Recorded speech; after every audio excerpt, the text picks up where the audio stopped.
Hi everyone, hope you're doing really well. It's James Arter here. So Waves have just released a brand new plugin called the CLA Epic. It's been made with Chris Lord-Alge and it's a reverb and delay plugin, but it's not quite as simple as that. It is really quite cool. So I thought I'd do a video on it to take you through it. Stick around, let's have a look.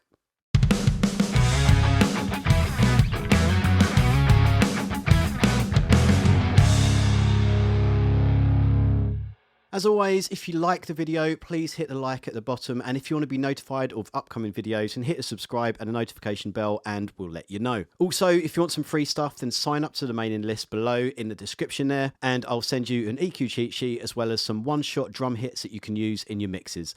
Let's dive in. Okay, so let's start with just a little bit of a quick overview of the plugin. There's quite a few things that it can do, but we'll start with the basics just to get going. So essentially, it's got two sides. It's got 4 delays and 4 reverbs. All these faders here are essentially the effects returns. So it's very much designed to be how CLA would be mixing. He's often riding all of the effects returns as he's going and automating those as he's going. And essentially, these units are a selection of the favorite ones that he uses in his mixes. Now, you can either run it as an insert or as a send. He actually suggests that the best way to start is to do it as an insert. So if you want to do that, by all means do that. And then you've got this wet and dry control to make any adjustments. But let's just have a quick look at how it's laid out. So as you can see on the left, you've got 4 delays, 1, 2, 3, 4. And then on the right, you've got 4 reverbs. A, B, C, and D. Now, before we go into all of the details on this, because there's quite a lot more that it can do than what it first appears, let's just have a look at what he gives you to start off with. So delay 1 is a simple tape delay. Delay 2 is a very similar sort of delay, but he calls it a throw. So it actually has a trigger input. So you can trigger the delay via automation or manually. Next is a slap delay with a few variations on the tape speed there. And lastly, one that he just calls crowd. A very, very simple effect, which is essentially kind of like a doubler. If you start at tight, it's very simple, and as you go up, it kind of feels more like it's a stereo widener. And then as you get to wide, it's essentially a selection of slap delays which all feed off each other and create this magnificent sort of crowd effect. So but we'll get onto that in a little bit. On the reverbs, you've got one of his favorite plates. Next up, a room reverb. You always need one of those. And then a hall, which tends to be quite a long reverb and gets a little bit darker. And finally, one which he just called space, which I think is based on an AMS reverb. So it's quite vibey, quite dark, and definitely one of the most interesting of the 4. And then as you can see, you've got faders on each module, so you can adjust that as you need. Mute and solo on each module too, and also something that's really handy and should be on all delays and all reverbs in my opinion is a high pass and a low pass on every channel. One thing to be mentioned is also over here you've got these buttons where you can mute and unmute any of the modules there as well, which is really handy. Now, before we dive into the routing and all of the clever things that it can do, let's just start with a bit of an example. Let's start with something that CLA does really well, and that is drums. So I've set it up in a very similar way to what CLA would do. So he would usually put it mainly on the room tracks, but also a little bit maybe on snare top or the trigger and some of the toms. But he'd avoid things like kick drum and overheads, for example. So I've done exactly that. And in this case, I've set it up as a send. So let's just have a quick listen to what the drums sound like without any of the reverb on there.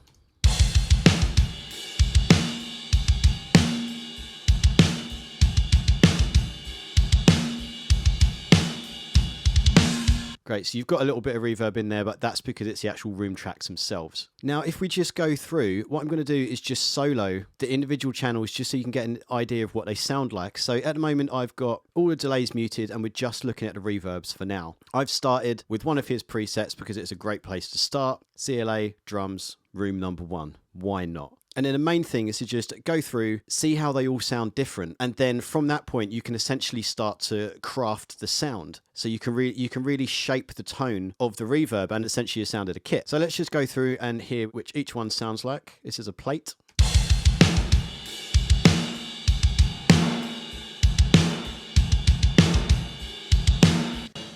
And the room.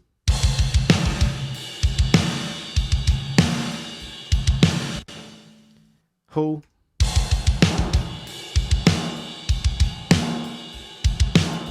And finally the space.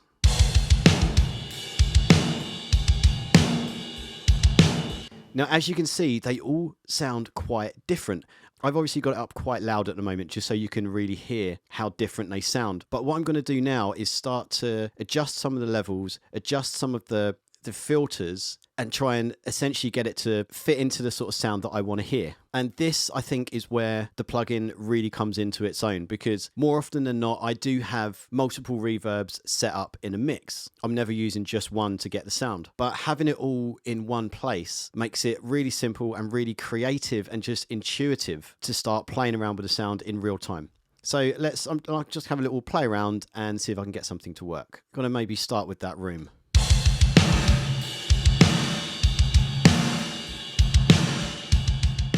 Other things you can adjust on here, you've got the reverb time, higher frequency, and the actual reverb time itself. So let's just adjust that and get that working a bit better.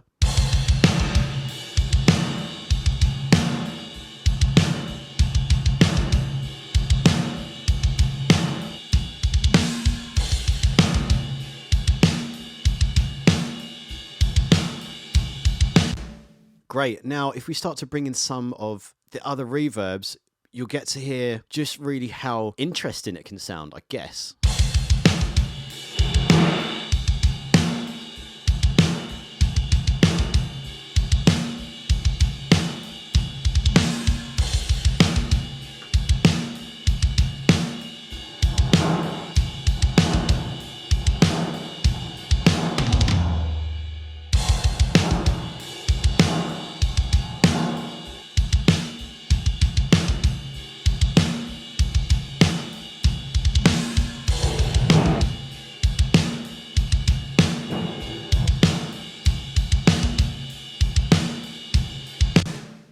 Great. So already that's starting to sound way better, and it's not just one reverb, it's a mixture of the four. So let's try a little bit of a before and after. And what I'm going to do is I'm going to just bring in the reverb return. So we're going to take that out and then bring the whole thing in.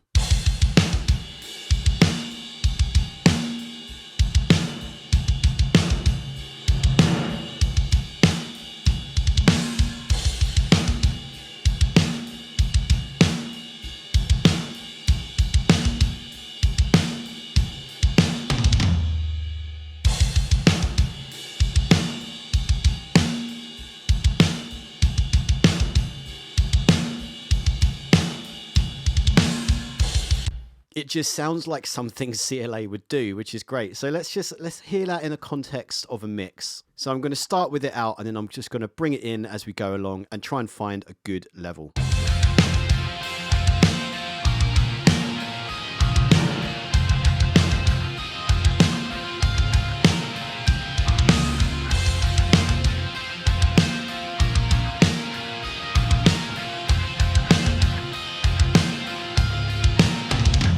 And there we go. That's a reverb in a nutshell on drums. Okay, next up, the delays, and even more importantly, the routing. And this is where it starts to get interesting. So we're going to do some examples with a vocal because I think it's a little bit easier to hear. And we'll start with this first delay and what it can do. So as it stands, when you just load it up, and if you have them synced like this, it's a tape delay, but it's going to be mono. But when you start to raise this offset, this is when it starts to become stereo. If you watch the milliseconds there, they'll start to change and to do what we all love to do, which is set one higher and one lower. So you get the stereo effect, and they're essentially kind of bouncing off each other. So if I just raise that, you'll see the numbers change. And let's hear it with a vocal. Stop me if you know this. The blood that's on the back porch telling you you've been so blind. 2 lines out of focus. Look me in the eye and tell me that I'm not that kind. As you can see, it goes stereo as you bring up the offset. Really very cool. Something we can set up on delays anyway, and I do that as a matter of course, but being able to just do that with just one simple adjustment is really fast and really handy, super useful. Of course, you can adjust the feedback on here as well. You can sync it to anything within your project. You've got all the usual favorites there. And if you want to adjust the modulation, you can do and make things sound nice and weird as you go along. Now, the next one, the throw, this is essentially just another delay. However, and as you can see, just so we know, everything is muted at the moment apart from one that we're looking at for the time being anyway. Now, this is one where you can trigger a delay as and when you need it. So for example, you might want to just trigger a delay to come in just at the end of a line or just on one word or something like that. And this is really handy. If you have trigger off, it just works like any other delay. Stop me if you know this. But if you have trigger on, it essentially cuts it until you tell it to open. So I've got it on now. Stop me if you know this. Dry. But now when I press this button, which is just next to it, that will open up the delay until I take my finger off the button. So I'm just going to set up a slightly different delay time so you can really hear it. Stop me if you know this. The blood that's on the back porch telling you you've been so blind. 2 lines out of focus. If you want to just set that totally manually and do it as you're going, the great thing is you can record that in as automation, and it saves you having to set all the automation in in a way you'd usually do it in the automation lanes or however you want to do it. So really handy thing to have. Now, next one, the slap is fantastic. It's just a straightforward slap. You get the idea what happens with that. Let's have a quick listen though, and you can just play around. You can sync it, and also you've got the tape speeds here as well. Stop me if you know this. The blood that's on the back porch telling you you've been so blind.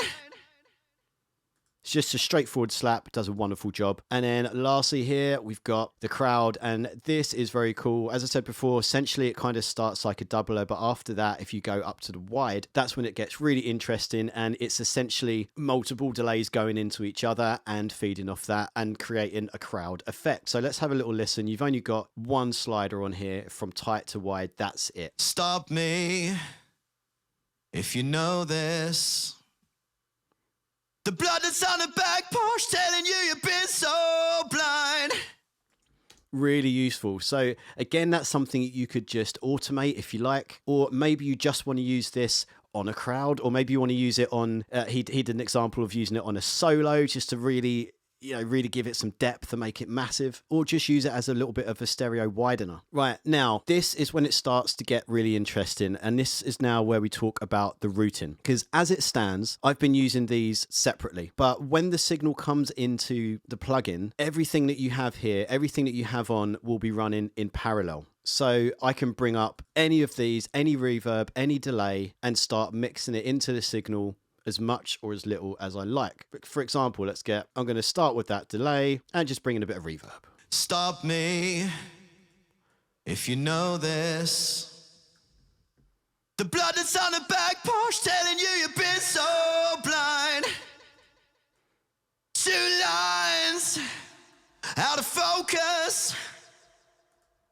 Look me in the eye and tell me that I'm not that kind. Great, you get the idea. Already, that's super handy, just having delay and reverb in the same plugin and having the faders there nice and visually, so you can actually just get involved and start crafting the tone that you want, or trying to essentially build the depth around whatever instrument or vocal, whatever you're putting into it. But with the routing, this is where it starts to get quite cool. As it stands, we're still looking at this simple tape delay that I've got set up. Now on each delay, you can choose where you want it to go next. At the moment, if it's going to out, then it just means it's going to the main output of the plugin. Nice and simple. However, if you choose a letter, it means it's going to take that output and it's going to send it into whichever reverb unit that you choose. So for example, let's put delay 1 into A. That means it's going to now be feeding the output of that delay into this reverb. A trick that we often do, and it's definitely something that CLA loves to do because he doesn't want his delays to just stop dead. He wants the delays to have a little bit of a reverb tail on them, so they've got a little bit more depth and essentially just blend into the background a little bit more. So let's just do that. I've got this going to A at the moment, and then what I'm going to do is I'm just going to bring in the reverb. Stop me if you know this. The blood that's on the back porch telling you you've been so blind.